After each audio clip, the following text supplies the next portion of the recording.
여러분, 오늘은 일본의 현재와 미래 이것에 대해서 얘기해 보려고 합니다. 직전 영상들에서도 말씀드렸지만 정말 일본은 이대로만 간다면 침몰하는 게 아닌가 싶을 정도로 일본 정부의 우경화 그리고 그것을 지지하는 국민들의 심정이 납득가는 부분도 사실 있습니다. 사실 그 정도로 절박한 거죠. 하지만 한국인 입장에서 그들이 혐한 감정을 조장하고 정치적으로 이용한다, 이거를 이해해 줄 필요는 없어요. 아무튼 저는 현재 일본의 상황에서 어떻게 하면 좀 더 나은 미래를 갈 수 있을까, 그 대안 정도를 제시를 해보려고 합니다. 2번 정도는 엄청나게 깠으니까 한 번 정도는 당근을 줘야겠죠. 사실 제가 지금부터 말씀드리려고 하는 거, 그런 게 정상적인 방법은 아닙니다. 하지만 비정상을 정상으로 돌리려면 정상적인 방법으로는 안 통하겠죠. 현재 일본의 가장 큰 문제는 버블부터 이어진 경제 문제고, 그리고 그 경제 문제가 사회 전반의 문제를 함께 만들어내고 있습니다. 그러니까 현재 일본의 문제는 간단하게 말하면 빚에 허덕이고 있는 겁니다. 그럼 문제의 원인이 빚이라는 걸 파악을 했으니까 이 빚을 해결하면 문제도 해결할 수 있는 거겠죠? 빚을 해결하는 방법은 간단합니다. 갚으면 되죠. 하지만 빚이 감당하지 못할 만큼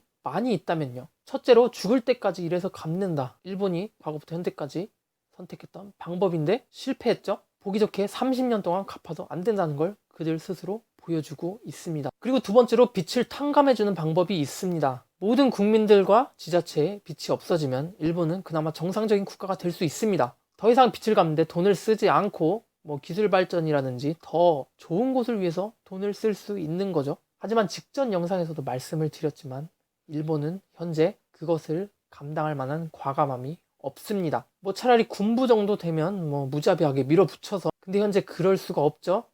그걸 위해서 지금 전쟁 가능한 국가로 만들려고 하는 건지는 모르겠는데 그렇게 되면 미국이 가만히 있지 않을 겁니다. 이게 불가능한 게, 만약에 정부가 다른 어떤 회사에, 그러니까 민간 회사에 빚을 지고 있다고 생각해 보세요. 정부가 더 이상 이 빚을 갚지 않겠다라고 말한다면 그 민간 회사는 도산을 하겠죠.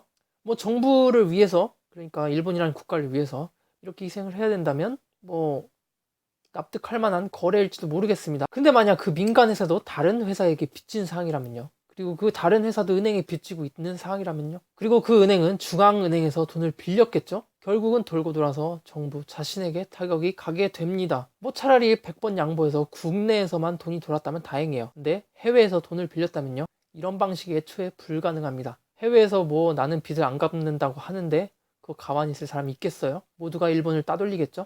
그러니까 버블 때 돈을 마음껏 빌릴 수 있었던 바로 그 시기에 모두가 모두에게 각자 돈을 빌렸고, 그 돌고 돌아서 채무 관계가 복잡하게 얽혀 있습니다. 만약 빚을 절대 갚지 않겠다, 탕감해줘라, 배째라, 이런 식으로 간다면 연쇄적으로 도산을 하게 됩니다. 사실 일본이 엄청나게 막장이 돼서 일본을 완전 리셋시켜서 새 출발시키기에는 이것만큼 좋은 방법이 없지만 그 정도는 아니니까 이 방법은 리스크가 너무 큽니다. 그러니까 이걸 시도했을 때 사회적 혼란, 그리고 국가 신용도 하락, 이런 엄청난 리스크를 감수를 해야 되는 거죠. 저는 차라리 국가 신용도가 C등급 이렇게 내려가더라도 지금 호흡기 달고 연명하는 것보다 이 방법을 추천하는데 일본은 과감하지 않아요.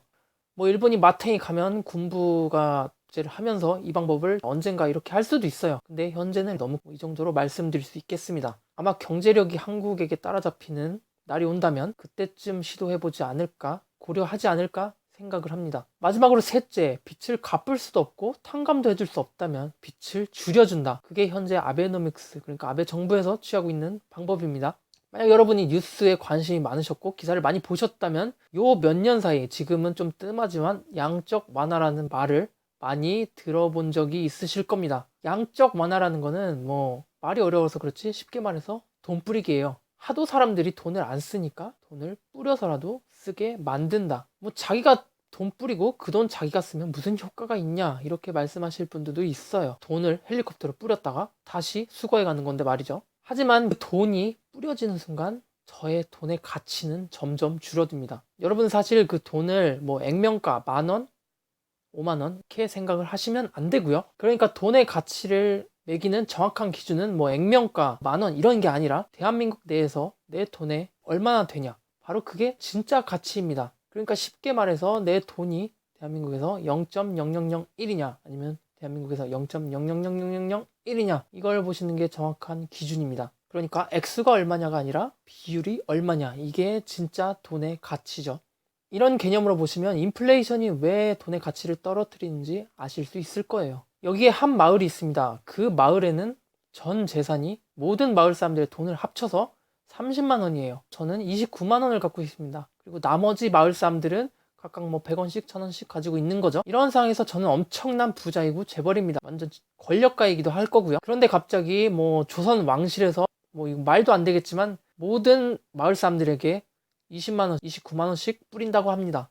이게 뭐 비현실적이다, 불공평하다, 말도 안 된다 이런 질문을 떠나서 만약 정말 이렇게 된다면 모든 사람들이 20만 원씩 갖고 있는 상황에서 저는 더 이상 부자가 아니게 됩니다. 그러니까 모두가 뭐 100원, 1000원 가지고 있었을 시점에는 저의 29만 원이 거의 뭐 90% 이상의 비율을 가지고 있었다면 지금 시점, 그러니까 모두가 20만 원, 29만 원씩 가지고 있는 이 시점에서는 저의 돈의 비율은 뭐 그냥 n분의 1이 되게 됩니다.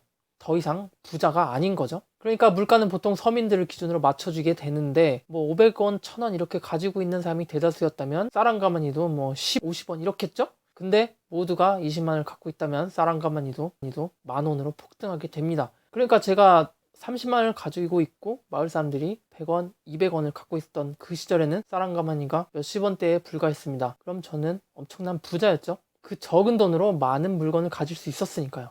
그러나 모든 사람들이 몇십만 원을 가지고 있는 지금은 쌀값이 당연히 오르게 됩니다. 모든 사람들의 경제력이 올라간 지금은 저의 돈이 아무것도 아니게 됩니다. 평범한 서민이나 마찬가지인 거죠. 뭐 얘기하다 갑자기 딴 얘기로 샜는데 이걸 기억해 주시고 미국이나 유럽 그리고 일본이 했던 그 양적 완화 이거를 빗대서 설명을 해드리겠습니다. 일본은 현재 경제 대국이기 때문에 분명히 누군가는 거대한 부를 손에 쥐고 있습니다. 성실하게 돈을 벌었든 버블로 돈을 벌었든 각자 이유는 다르지만 돈을 쥐고 있습니다. 하지만 현재 일본의 문제는 그 부자들이 돈을 안 써서 돈이 돌지 않기 때문인데요. 뭐 돈을 강제로 뺏을 수도 없고 쓰게 할 수도 없습니다. 그렇다고 찍어내서 서민들에게 공짜로 풀면 물가가 엄청나게 오르게 되고 그렇게 되면 인플레이션 그리고 막대한 사회적 혼란을 감수할 수밖에 없게 됩니다. 그리고 사실상 서민들에게 무료로 지워준 돈은 오히려 더 부자들에게 흘러갈 가능성이 높고 이게 오히려 빈부격차가 확대될 수도 있습니다. 그래서 정말 어려운 문제입니다. 자, 아까 말씀드린 대로 일본의 부자들은 30만 원을 쥐고 있고 대다수의 서민들은 100원, 200원, 많아야 1000원씩을 쥐고 있습니다. 이런 상황에서 아베가 아베노믹스라고 해서 칼을 빼어들었는데요. 모든 사람들에게 20만 원, 30만 원 이렇게 준다는 건 아니지만 그래도 약간의 돈을 지원해주고 서민들이 주로 활용하는 쌀이라든지 생필품 위주로 그렇게 물가를 올려서 점점 돈의 가치를 줄어들게 합니다. 만약 서민들의 물가를 올려놓고 그만큼의 월급을 보장하지 않으면 그 사회는 망합니다. 그러니까 물가를 올려놨다면 반드시 월급도 함께 올려줘야 합니다. 아니면은 큰 혼란에 빠지게 돼요. 아무튼 그 서민들이 사실은 빚을 다 5만 원씩을 지고 있었어요. 그래서 그 빚을 갚느라 모두가 힘든 삶을 살고 있었는데 갑자기 월급이 오릅니다. 물가도 같이 오르겠지만 물가와 월급이 함께 오릅니다. 그렇게 된다면 단순하게 생각하면 똑같은 거 아니냐 이렇게 생각하실 수도 있는데 서민들이 저축액이 점점 많아진다는 겁니다. 사람들이 전부 다 돈을 쓰진 않겠죠. 빚을 갚아야 되는 거니까요. 단순하게 계산해서 월급에 많이 저축해서 50%를 저축하는 사람들이 있다면 월급이 1000원에서 2000원으로 오른다면 저축액도 500원에서 1000원으로 오르게 됩니다. 빚이 5만 원이 있던 사람이 월 저축액이 500원이었습니다.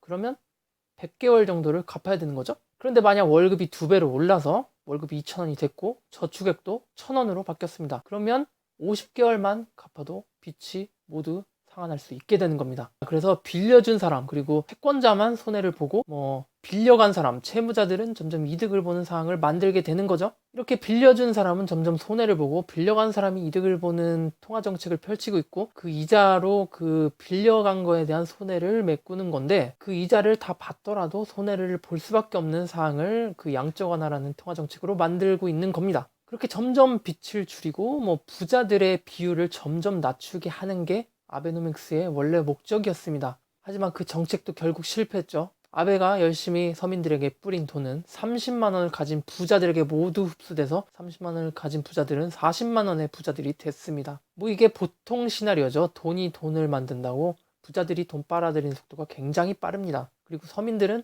이렇게 경제적으로 생각할 여유도 그리고 그 정도 교육도 받을 여유가 없어요.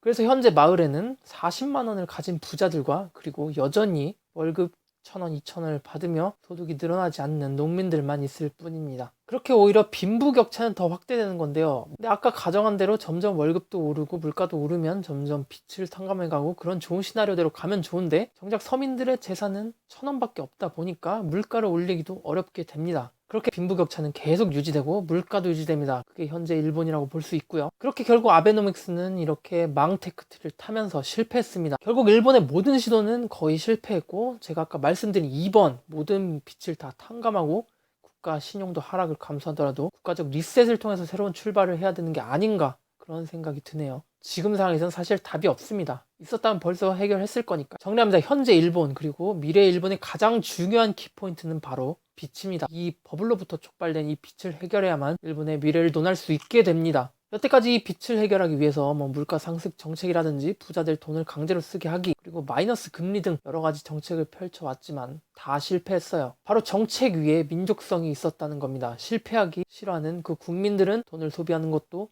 물가를 올리는 것도 모두 원하지 않았습니다. 그러니까 일본의 미래보다 지금 당장 라면값, 쌀값이 2배 오르는 게 더 무서웠다는 거죠. 생각해보면 우리나라는 그렇게 이기적이지 않은 것 같아요.